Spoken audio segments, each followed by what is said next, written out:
Nakasalalay sa kanyang ina ang pagka-Pilipino ni Bamban Mayor Alice Guo ayon sa isang dating Supreme Court Associate Justice.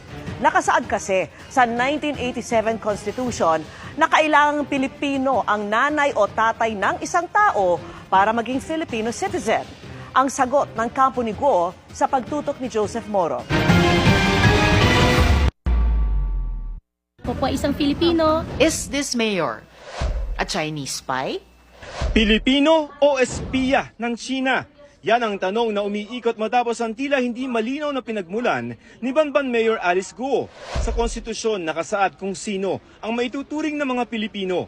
Ayon kay dating Supreme Court Associate Justice Vicente Mendoza, sakop dati ng 1973 Constitution si Guo na ipinanganak noong July 12, 1986, bago ang ratifikasyon o bisa ng 1987 Constitution noong Pebrero 1987. Sa